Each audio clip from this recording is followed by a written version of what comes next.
Hello,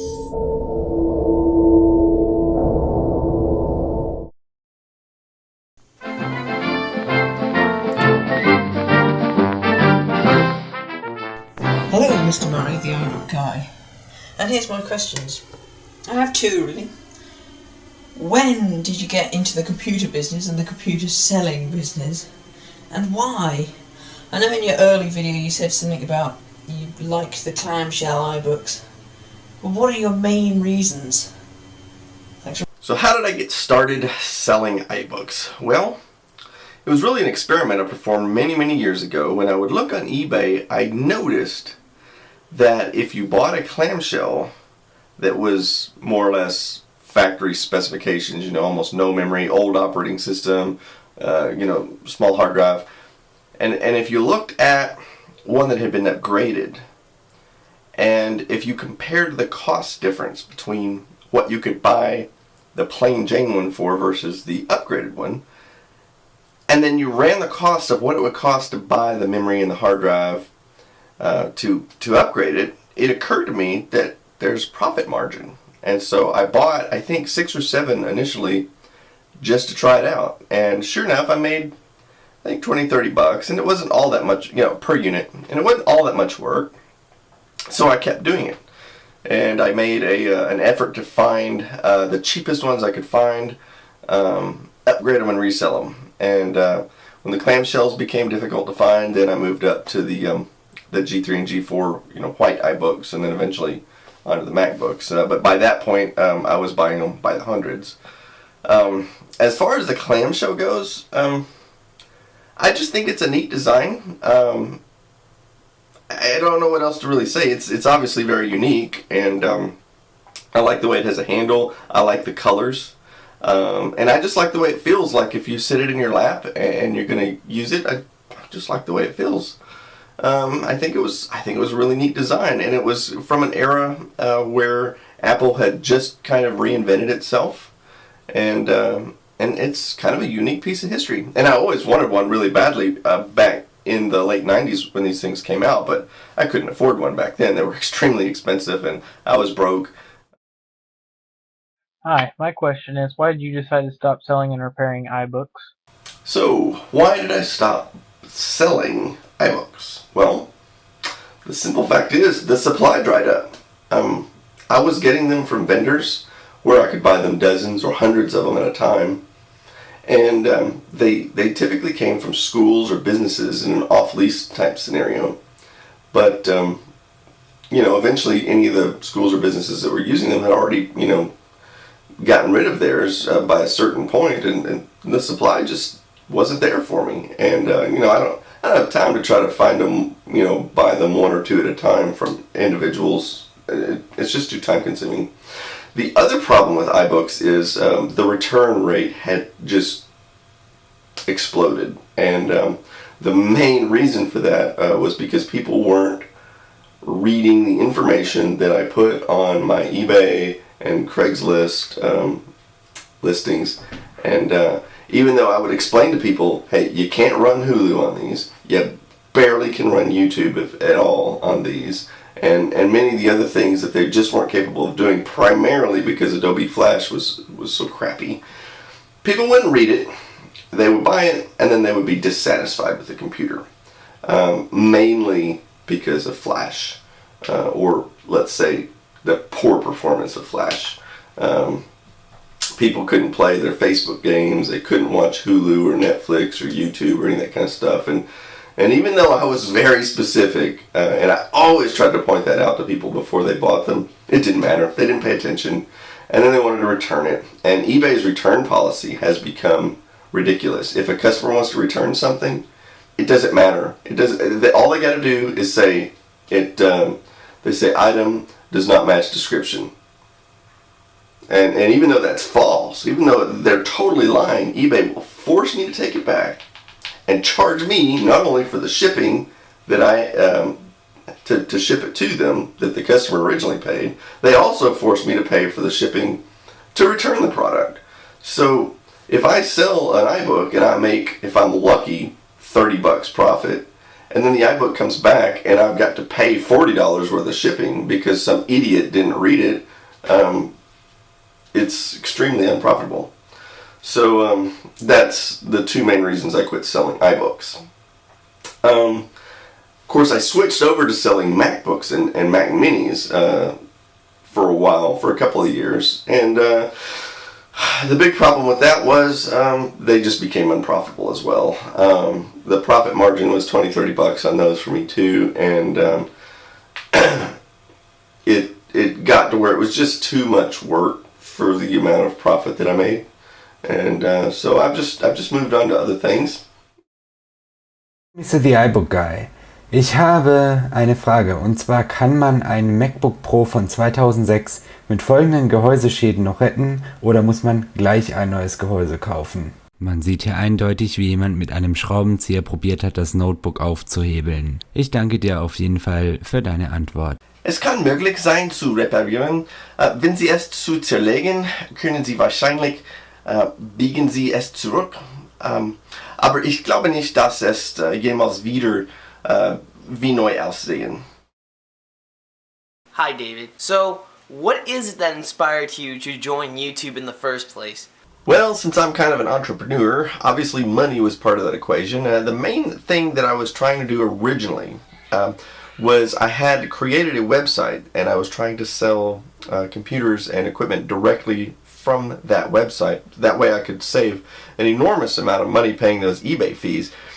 Just to give you an idea, if you sell a laptop on eBay, you're probably going to pay around $30 to $40 of fees to eBay for every laptop you sell.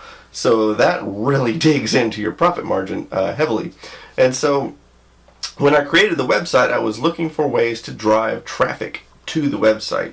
And so one of my ideas was creating YouTube videos that were helpful to people, but that would also encourage them to visit my website. In the end, it really didn't work, but what it did do that I was surprised is it did kind of create a following here on this channel, which actually encouraged me to make some of the other channels that I'm doing now, which are somewhat more successful than this one. You know, what would I say? You know, is there a way to acquire one, you know, for cheap, or to find one that somebody's getting rid of before it goes to be either resold or taken to its deathbed? Okay, I think if I understand the question, and forgive me, I had to cut out about 4 or 5 minutes worth of your video.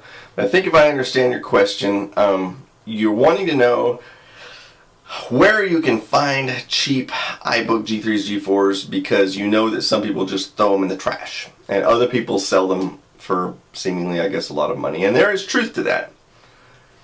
Unfortunately, I don't have a good answer for you unless you're going to rummage around in every trash can in the city and look. I really don't know where you could pick up the free ones.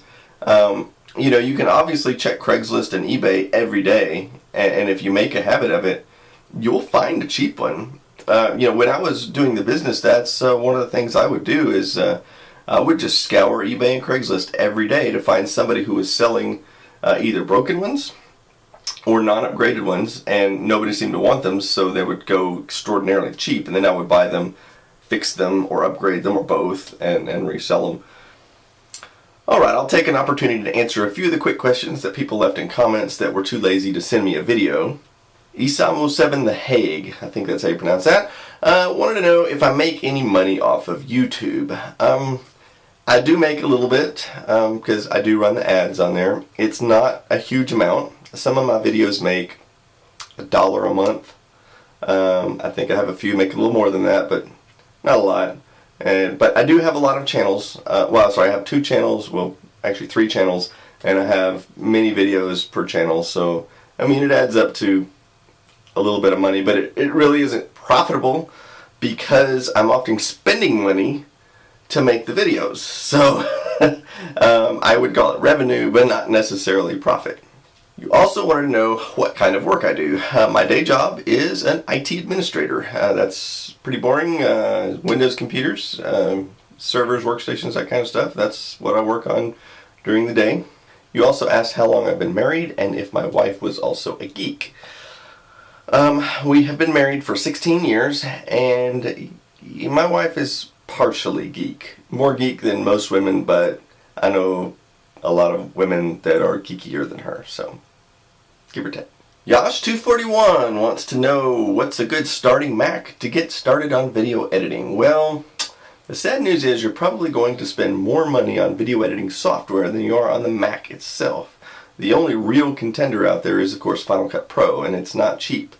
But any Core 2 Duo Mac should probably work as long as you have enough memory, probably at least, I'm going to say 6 to 8 gigs with the modern Final Cut Pro. Now, if you have an older version of Final Cut Pro, then you can probably get away with lower system specifications. Acer6785 wants to know if I like Windows computers. Well, my day job is working on Windows computers. Most of the computers we have are a combination of XP and Windows 7. I think we have more Windows 7 now than XP. We have not gotten into any Windows 8 yet. Do I like them? No, not really. I mean, obviously I know how to use them. I know how to work on them. I know how to fix them. And just from a perspective of the operating system, I mean, I just think Microsoft is a follower. They always have been, even all the way back into the 80s and 90s. They're always behind the technology that everybody else has because I guess they feel like because they're number one in sales, they don't have to be number one in quality and in intuitiveness. And I think Windows has actually gotten worse. When Windows 95 came out, it was an enormous improvement over Windows 3.1. Now, of course, it was copying the Macintosh in many ways, even back then, but it seems like they've kind of gone downhill since then. It seems like each of the latest Windows iteration has been more confusing than the one before, and I really don't understand why. But the other thing I was going to say is that the manufacturers of Windows computers just do not seem to comprehend making a computer elegant. They're just big metal tanks. It's almost like they sell them by the pound and not by what they're capable of doing. And with the Mac Mini, it's a very powerful computer, and it goes to prove that a computer does not have to be gigantic and take up your whole desk. I don't understand why the other computer manufacturers are still not making small little computers. I just don't get it. Okay, I'm done answering all the questions I'm going to answer, but I wanted to take an opportunity to tell you guys what is going on. I haven't been making as many videos lately because I've been working on a big surprise. I'm actually creating a brand new channel, and I think everybody on this channel is probably going to like it. I'm not going to divulge what it is just yet because I'm actually having to spend quite a bit of money and time. I'm constructing a whole new set, so I'm not going to be talking out of a closet anymore. And it's not going to be about computers, but it's going to be geeky stuff that I think everybody here is going to like. And I think it may be another month or two before I'm ready with the first episode. When that happens, I will post a video here and a link to it so that you guys can see what I've been working on. But this is going to be way above. If you've seen this channel or any of the other channels I have right now, I make semi-professional videos, but this is going to be raising the bar. This is going to be very professional, and the content's going to be totally unique, and I think you're going to like it. So stick around.